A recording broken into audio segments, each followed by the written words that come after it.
Well, good evening, guys. We're here for a review today, a review for a ferro rod. Now, I know you guys know me. You know I don't like fire. I don't like playing with it.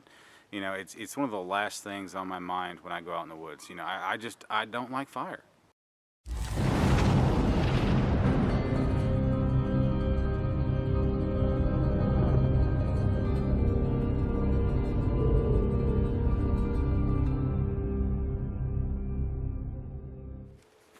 Oh, guys, all jokes aside, you know I like fire, you know I love playing with it. But anyway, we are here for a ferro rod review. In fact, it's a ferro rod and scraper package review. We're here for a Exotac polySTRIKER XL review. There is a little bit of a backstory to this. This isn't exactly new in the market, but it is close. I saw a review 1 or 2 days literally before I went to Blade Show, and you know, I've been intrigued by Exotac's products for quite a while, but I've never actually had the opportunity to lay hands on one of them, and never really had the need to actually purchase them because, you know, I've got tons of ferro rods, so it wasn't, you know, really a need. But anyway, so I was at Blade Show. I figured I'd drop by the Exotac booth, and they let me play with one. In fact, they let me destroy one. I mean, I played with it and, you know, ended up, I have no idea how much of that rod I destroyed, but, you know, they enjoyed it as much as I did. So anyway, at least they appeared to. Anyway, sorry guys. But anyway, so today we're here to actually do an official out of Blade Show review of the polySTRIKER from Exotac. Alright guys, the Exotac polySTRIKER XL. This is the gray model. They actually have a blaze orange model as well, which is actually the one I used at Blade Show. They're basically, I mean, they're the same package, just different colors.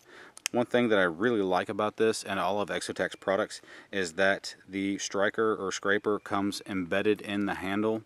You know, it doesn't take up any extra space. It's not flapping around on the lanyard like a lot of other ferro rods are.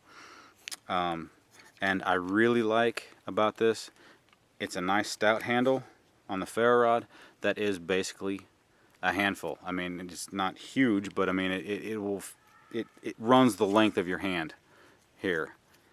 Whereas the same goes almost, same principle anyway, for the scraper. You know, it doesn't take up the full length of the hand, but it is, you know, basically 2 knuckles wide. So you have a really good purchase on both of these. The rod itself, it is a softer rod. You know, equate it with a firesteel.com or, you know, something similar type of rod. It is not a European or Swedish Army model type rod. It is a softer rod, so you do need more speed than more pressure to actually create a fair amount of sparks off of it.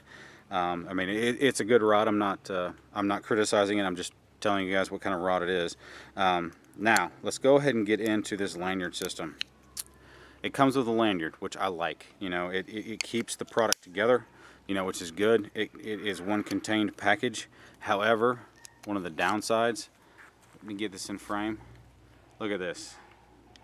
Now, I have a little bit larger than average hands, guys. So when I'm holding this in a comfortable position to start striking, this lanyard is already at its maximum. So when you go to strike, it is difficult to get it to be efficient. So I'm going to go ahead, usually I don't do this, I'm going to go ahead and start with a negative first. This lanyard needs to be about 1.5 feet longer. So let's fix that real quick.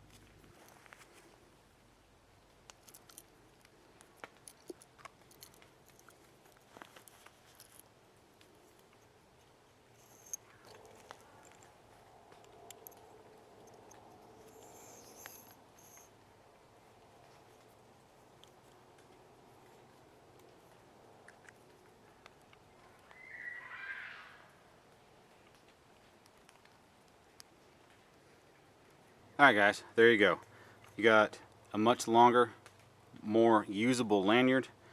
Still have the same tab. You could even use this around your neck, and because of this black tab, which is pretty darn weak if you ask me, you don't have to worry about you getting caught on stuff and choking you out, because that will pop free. Alright gang, so problem solved of having limited motion with this. Now, for some reason, it may just be me, but the natural angle that I want to hold this at is about there. I don't know why. Maybe it's because I use the spine of my knife. But anyway, there is a very specific angle. See, and, you know, it goes sparks, but not a lot. You need to pull back some. And then it throws mad sparks. Let me back up a little bit. So really, you need to have it more about there. I mean, almost perpendicular. Alright folks, well, the gold standard, I guess, is a cotton ball. Let's go ahead and go for a couple man-made tenders first. We'll go for a couple natural materials.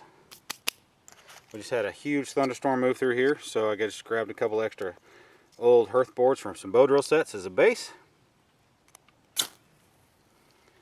Right off the bat. Alright, let's move on to a different man-made. Obviously this is used a little bit. Let's go ahead and fluff this up. Whoop.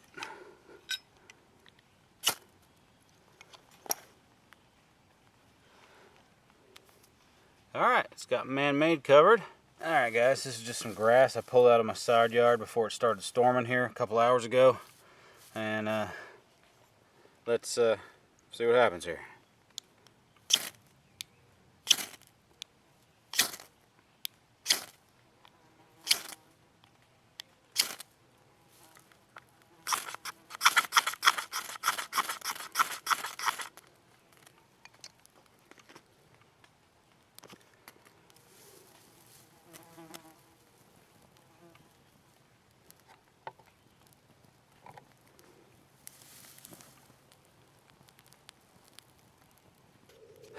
Alright, just some poplar shavings.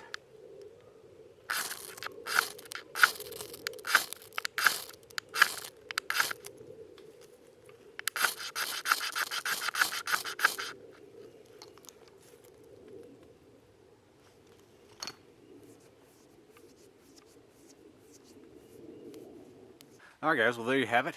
The Exotac polySTRIKER XL. That is my review of it. Now, am I going to endorse it? Am I going to say it's good? Am I going to say it's bad? I'm not going to say either. That's up for you to decide. I think the video pretty much speaks for itself, how it worked, you know, how it started a fire. But I'm not going to say anything more than that. Guys, thanks for joining me. I've had a lot of fun filming this video. I've had a lot of fun playing with this ferro rod and scraper striker combo. If you found this video helpful, I would greatly appreciate it if you go ahead and hit that thumbs up button. That helps me a lot.